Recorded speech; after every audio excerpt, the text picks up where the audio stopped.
Hello friends, this is Mahir. Welcome to my YouTube channel Mahir Diamond Classes.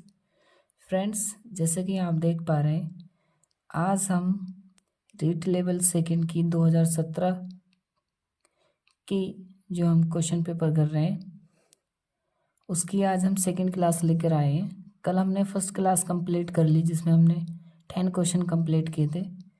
आज इस class में हम 8 question complete करेंगे। Okay,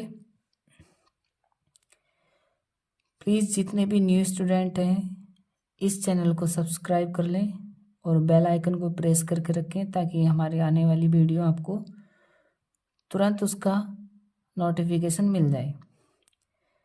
और वीडियो अच्छी लगे तो आप लाइक भी कर देना और अपने फ्रेंड्स के साथ इस वीडियो को शेयर भी कर देना। तो स्टार्ट करते हैं हम अपनी क्लास को। फ्रेंड्स, जैसे कि आप जानते हैं कि ये हमारी क्वेश्चन शीट होती है और आंसर शीट हमारी सेकंड होती है। ओके, तो स्टार्ट करते हैं हम क्वेश्चन नंबर फर्स्ट से। तो फ्रेंड्स, जैसे कि आप देख पा रहे हैं क्वेश्चन नंबर फर्स्ट हमारा क्या है, तो पढ़ते हैं क्वेश्चन नंबर फर्स्ट। इसका सॉल्यूशन करते हैं। यदि दो घनों के आयतनों का अनुपात 27:64 है तो इनके पृष्ठों के क्षेत्रफलों का अनुपात हमें फाइंड करना है। ओके गाइस, तो ध्यान से देखें, हमें दे रखा है घनों का अनुपात, तो यहाँ पे घनों के आयतनों का अनुपात दे रखा है। तो घनों के आयतनों का फॉर्मूला क्या होता है कि घन का आयतन बराबर क्या होता है, ए की क्यूब मीन्स भुजा की क्यूब। तो भुजा की क्यूब में मान लेता है ए की क्यूब। ओके, और कितने आयतन है, दो, तो A1 की क्यूब, और इनका अनुपात है तो आयतनों का भी अनुपात लेना पड़ेगा। ओके, तो A2 की cube is equal to A1 का कितना है अनुपात 27 है और A2 कितना है हमारा 64। ओके गाइज, अब देखें ध्यान से, तो A1/A2 इज इक्वल टू क्या होगा, ये जो क्यूब है इन दोनों की, तो क्यूब रूट क्या चढ़ेगा, इन दोनों पे चढ़ जाएगा। ओके, तो एक बार में लगा लेता हूं मैं, क्यों 27/64, देखो कि 1/क्यूब अपॉन A2 की पावर 3 इज इक्वल टू क्या होगा, A1/A2 की पावर 3, मैं ये लिख सकता हूँ। ओके, तो आगे देखें, तो A1/A2 इज इक्वल टू आएगा हमारा, तो 27 किसका क्यूब होता है 3 का, और 64 किसका क्यूब है 4 का। तो A1/A2 की वैल्यू फाइंड आ गई, कितनी आ गई 3/4।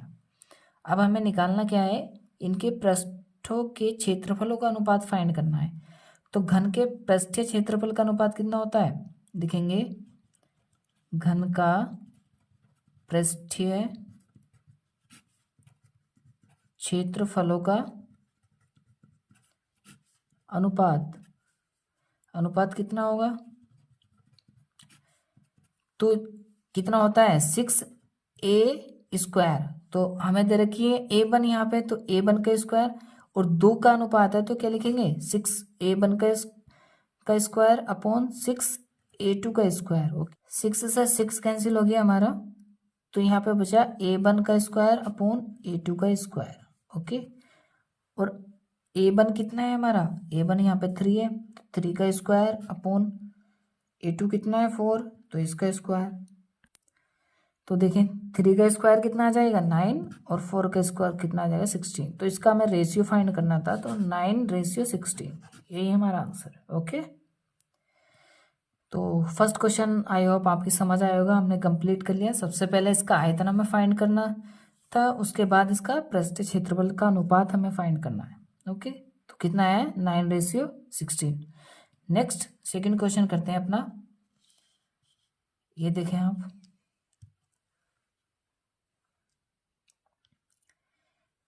कि सेकंड क्वेश्चन क्या कहता है कि एक बेलनाकार खंबे के बकपृष्ठ का क्षेत्रफल 264 वर्ग मीटर है, वह इसका आयतन 1848 वर्ग मीटर है।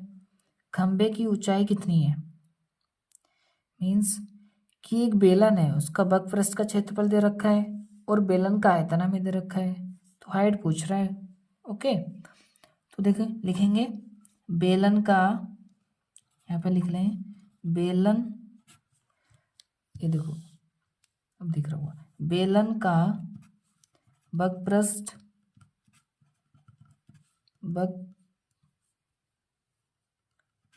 पृष्ठीय क्षेत्रफल बराबर कितना है, कितना होता है। और आगे क्या कह रहा है हमसे कि बेलन का आयतन, तो बटे लिखेंगे, दोनों को एक साथ सोल्व कर लेंगे।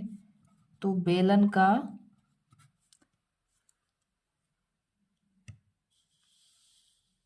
क्या देखें, क्या कह रहा है, बेलन का बकपृष्ठीय क्षेत्रफल अपॉन बेलन का आयतन। तो बेलन का बकपृष्ठीय क्षेत्रफल कितना दे रखा है, ये देखें आप, ये दे रखा है हमें 264 अपॉन, और बेलन का आयतन कितना है 1848। ओके, अब देखें बेलन का बकपृष्ठीय क्षेत्रफल का फॉर्मूला होता है 2πr/h अपॉन, और बेलन का आयतन का फॉर्मूला πr²h। तो 264/1848। ओके, इसको सोल्व कर लेंगे। यहाँ से हमें क्या निकालनी है, यहाँ से निकालनी है हमें r। ओके, त्रिज्या फाइंड करनी है, उसके बाद हम पृष्ठीय क्षेत्रफल का फॉर्मूला लगाएंगे और हाइट निकल जाएगी, क्योंकि उसके लिए हमें r चाहिए हाइट निकालने के लिए ना। तो देखो एक r से एक r कट, पाई से पाई कट, s से h कट, और देखो क्या बचा 2 अपॉन, नीचे 2 r थे तो एक r बचा अपॉन 264 अपॉन 1848। अब देखो इस 2 से ये कट जाएगा, 2 बन जा 2, 2 3 जा 6, 2 2 जा 4, क्रॉस मल्टीप्लाई कर लो, तो इसकी इधर होती है इसकी इधर, तो मैंने पहले ही काट दिया, तो इधर बचा 1, तो 1 की इसमें होगी तो ये आ जाएगा 1848 इक्वल टू, इसकी कर लो 132 r। हमें सिर्फ r की वैल्यू फाइंड करनी है, तो इसके इसमें आ जाएगा, तो 1848/132। अब इसको काट लेते हैं, देखो कैसे कटेगा, इसको 2 से काट लो। ओके, तो 2 9 जा 18, 2 2 जा 4, 2 4 जा 8, 2 6 जा 12, 2 6 जा 12। ओके, फिर काट लो, 2 3 जा 6, 2 3 जा 6, 2 4 जा 8, 2 6 जा 12, 2 2 जा 4, कितना है r is equal to 462 upon 33। अब फिर काट लो, किससे कट रहा है, अगर मैं इसको 11 से काटूं तब तो 3 बार कट जाएगा, ये 11 चौक 44, 11 दूनी 22। ठीक है, अब देखो कितना आया 42/3, ये कितनी बार कट जाएगा 14, तो यहाँ से r कितना निकल कर आ गया 14। कि इनका हाइट निकालनी है, तो फिर से 2πr/h फॉर्मूला लगाएंगे पृष्ठीय क्षेत्रफल का, इज इक्वल टू कितना है, ये कितना था हमारा बकपृष्ठीय क्षेत्रफल दे रखा है 264। अब देखो 2πr हमने निकाला है, कितना है 14 into h is equal to 264।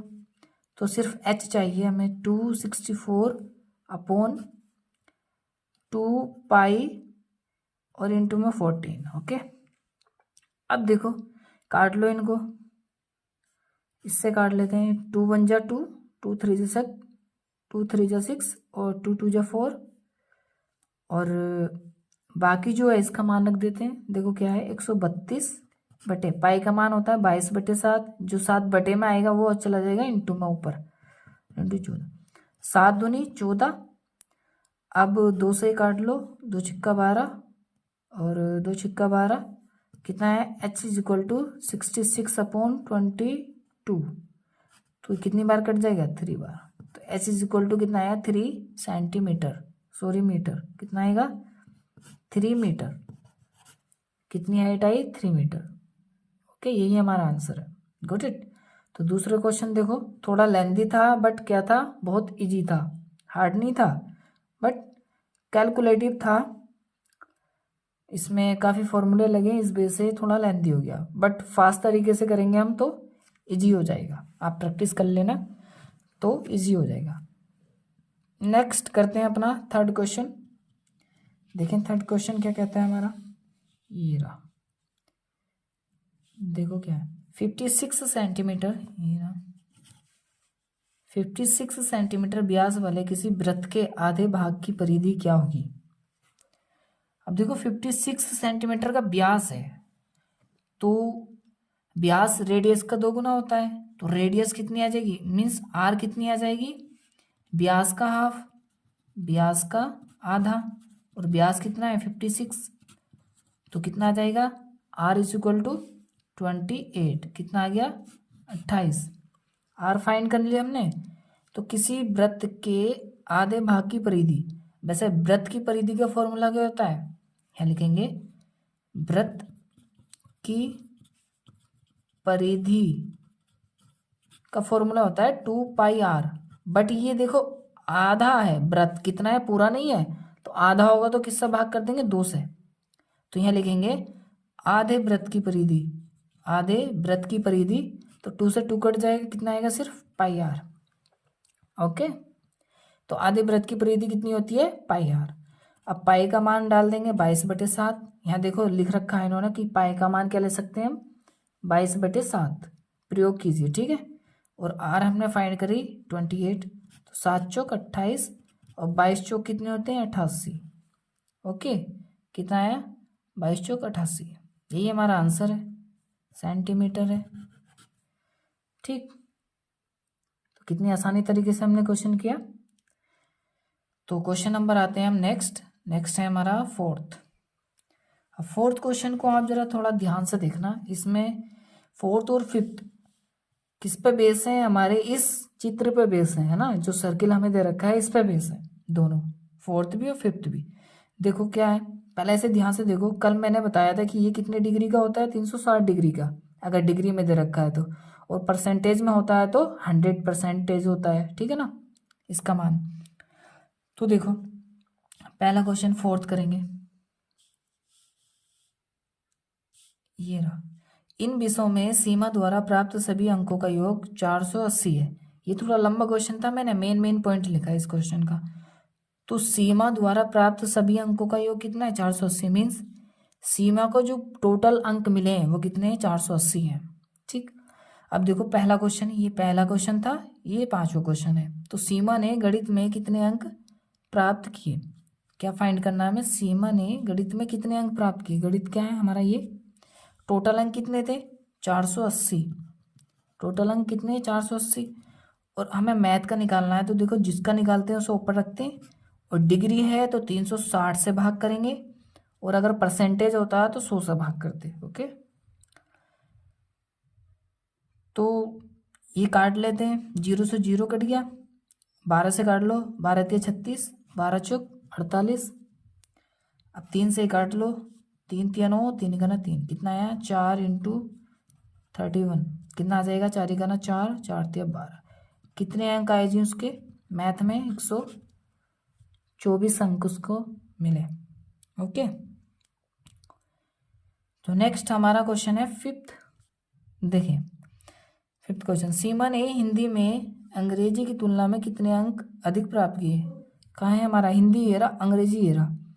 तो हिंदी में कितने 108, और अंग्रेजी में है 72, और अंग्रेजी में कितने 72 डिग्री। तो क्या करेंगे, देखो हिंदी वाली डिग्री में से अंग्रेजी डिग्री घटा दो, तो कितना आ जाएगा 108 में से मैं लेस करूँगा 72, तो कितना आ जाएगा 8 में से 2 गया 6, और 10 में से 7 गया 3, तो 36 डिग्री ज़्यादा है किसमें, हिंदी में, ठीक है। तो निकालेंगे टोटल अंक कितने थे उसके 480 × 36 डिग्री हमें फाइंड करना है, इसका वैल्यू निकाल लो। तो 360, 0 से 0 कट गया, इस 36 से 36 कट गया, तो कितना आया 48 अंक अधिक है किसमें, हिंदी में। तो 48 ही आंसर है।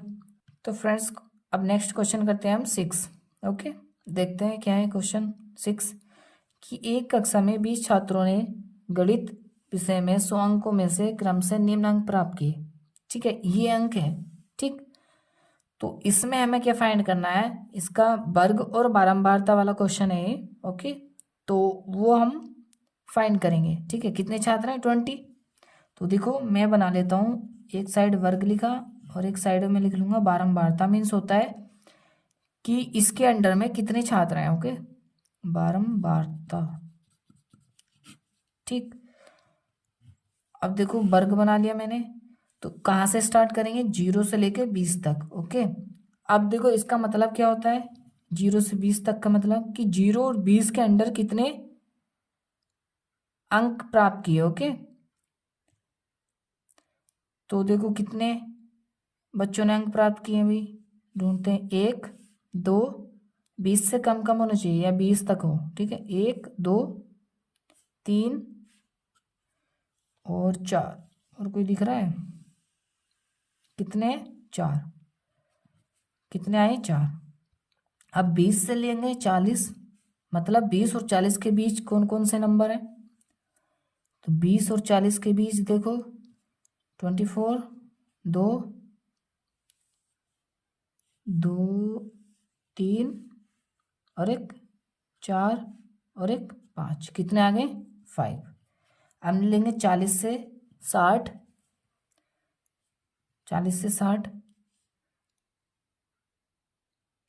तो 1 2 2 3 4 5 5 5 6, कितने हो गए, 6। अब क्या लेंगे हम, 60 से 80, 60 से 80 लेंगे, तो 1 1 1 1 2 2 3 3, कितने, 3। अब लेंगे 80 से 100 तक। ओके, 80 से 100 तक देखें कितने, ये रहा 82, 1 2, और कोई है, और नहीं है, कितने हैं, सिर्फ 2। ओके, तो ये ऑप्शन आप फाइंड कर लेना कौन सा है, यही हमारा आंसर होगा। ओके, ठीक, तो बढ़ते हैं नेक्स्ट क्वेश्चन की ओर। नेक्स्ट क्वेश्चन है हमारा 7th। कौन सा है, 7th। देखो क्वेश्चन नंबर 7 बहुत एक लाइन का भी नहीं है। ठीक है, देखो ये तो प्राइमरी लेवल का क्वेश्चन दे दिया इन्होंने, उससे भी छोटा। 80 का कितना प्रतिशत 80 है, लो ये भी कोई क्वेश्चन है। 80 का मतलब गुणा कितना प्रतिशत, कितना का मतलब कुछ पता नहीं तो एक्स मान लो।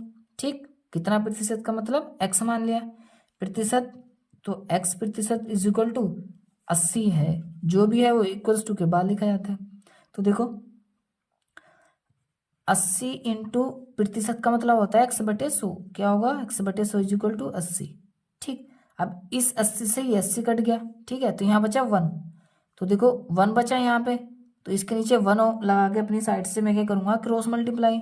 तो एक्स की 1 में करूँगा तो एक्स, और 100 की 1 में करूँगा तो 100, तो कितना आ जाएगा जी, 100। ओके, कितना प्रतिशत है वो, 100% है जी। ओके, कितना सिंपल क्वेश्चन था। नेक्स्ट क्वेश्चन पे आ जाओ, क्वेश्चन नंबर 8, जो लास्ट वन क्वेश्चन है हमारा, क्वेश्चन नंबर 8। बहुत ही बेहतरीन क्वेश्चन है, मात्र एक लाइन का क्वेश्चन है, सिर्फ एक लाइन का। बताओ लिखा कितना बड़ा है, और एक लाइन का क्वेश्चन है, एक लाइन, मुश्किल से 5 सेकंड का क्वेश्चन भी नहीं है, 5 सेकंड का भी आप चाहे लगा लें घड़ी को। देखें मैं आपको समझाऊंगा तो टाइम लग जाएगा। एक टेलीविज़न विक्रेता ने 9600 की दर से टेलीविज़न बेचे, उनमें से एक टेलीविज़न, सिर्फ इस ऐसे क्वेश्चन में क्या फाइंड करते हैं, आप परसेंटेज को देखें, लाभ को और हानि को देखें। सिर्फ अगर सेम परसेंटेज लाभ और हानि हो रही है तो उसका एक ही फॉर्मूला होता है, क्या होता है कि लाभ या हानि बटे 10 और इसका होल स्क्वायर, कितना आएगा, लाभ या हानि बटे 10 और उसका होल स्क्वायर। लाभ या हानि की जगह लिखेंगे, सिर्फ एक ही वैल्यू रखनी है 20, क्योंकि देखो जब, ध्यान से सुने, जब लाभ और हानि सेम परसेंटेज की दी हो तब फॉर्मूला क्या है, लाभ या हानि बटे 10 और पूरे का होल स्क्वायर। तो 10 और पूरे का क्या है, होल स्क्वायर। तो 10 दूनी 20, यानी कि 2 का होल स्क्वायर कितना है 4, तो कितना आ जाएगा 4%। अब ये पता नहीं चला कि हानि है या लाभ, तो ऐसे क्वेश्चन में जब लाभ और हानि इक्वल हो तो हमेशा क्या होती है, हानि। क्या होगी, हमेशा हानि होगी। ठीक है, क्या होगी, हानि। तो देखें, लाभ या हानि बटे 10 और पूरे का होल स्क्वायर। ठीक, लाभ या हानि की जगह रखेंगे उनकी परसेंटेज सिर्फ एक बार, 20 बटे 10 और पूरे का होल स्क्वायर, 10 दूनी 20, 2 का स्क्वायर 4% हानि। अब देखो ऐसे क्वेश्चनों में जब परसेंट में लाभ और हानि बराबर हो तो हमेशा हानि होती है। चाहे आप इसके आगे माइनस लगा लो ताकि आपको याद रहे कि माइनस का मतलब है हानि, इसका मतलब क्या है, हानि। -4 यहाँ मत लिख देना, ठीक है ना, इसका मतलब क्या है, हानि, इसलिए लिख दिया मैंने। ओके, तो आई होप ये क्वेश्चन आपको समझ आए होंगे। तो सारे के सारे क्वेश्चन हमने बहुत इजी तरीके से सीख लिए, एक बार प्रैक्टिस कर लीजिए, आप बहुत ही बेहतरीन तरीके से सीख जाएंगे। और ऐसी क्लास के लिए इस चैनल को सब्सक्राइब कर लें और बेल आइकन को प्रेस करके रखें ताकि आने वाली वीडियो का नोटिफिकेशन आपको तुरंत मिल जाए। ओके, तो प्लीज़ मेहनत के साथ अपनी पढ़ाई को कंटिन्यू रखिए और हमारे इस चैनल पर भरोसा कीजिए कि मैथ में हम आपको बहुत ही बेहतरीन तरीके से तैयारी करा देंगे। ओके, हमसे जुड़िए और इन क्लासों का लाभ उठाइए। जो हमारी यूनिट फर्स्ट है उसके सारे के सारे टॉपिक कंप्लीट हो चुके हैं, तो इस चैनल पर हमारे जाकर आप वो सारी वीडियो देख लीजिए और इस वीडियो के डिस्क्रिप्शन में भी आपको सारी की सारी वीडियो का लिंक प्रोवाइड करा दिया जाएगा। ओके, तो ऐसी आप पढ़ाई करते रहिए और मिलते हैं आपको नेक्स्ट वीडियो में, जिसमें हम नेक्स्ट ईयर के जो क्वेश्चन PYQs होते हैं वो लेकर आएंगे। आज हमने कंप्लीट कर लिए 2017 के जो क्वेश्चन होते हैं, एक दो क्वेश्चन छूट, बहुत इजी क्वेश्चन है, जो एक दो क्वेश्चन छूटे हैं वो ज़्यादा थ्योरी वाले टाइप के क्वेश्चन थे, इस वजह से हमने उसको छोड़ दिया। ओके, तो नेक्स्ट वीडियो में हम लाएंगे आपको इससे जो पहले पेपर हुआ था उसको डिस्कस करेंगे। ओके, उसके 10 क्वेश्चन पहली वीडियो में लाएंगे। ओके, तो ये कंप्लीट हो चुके हैं, आज हमारी 4th वीडियो कंप्लीट हो गई है, जिनमें हमने 2000 इससे पहले जो किया है वो 2021 का है और ये 2017 का कर रहे हैं हम। ओके, तो प्लीज़ दोनों वीडियो को जाके देख लीजिए और आप इससे लाभ उठाइए। तो मिलते हैं नेक्स्ट वीडियो में, तब तक के लिए मस्त होके पढ़ते रहिए, अपना ख्याल रखिए। Okay, bye.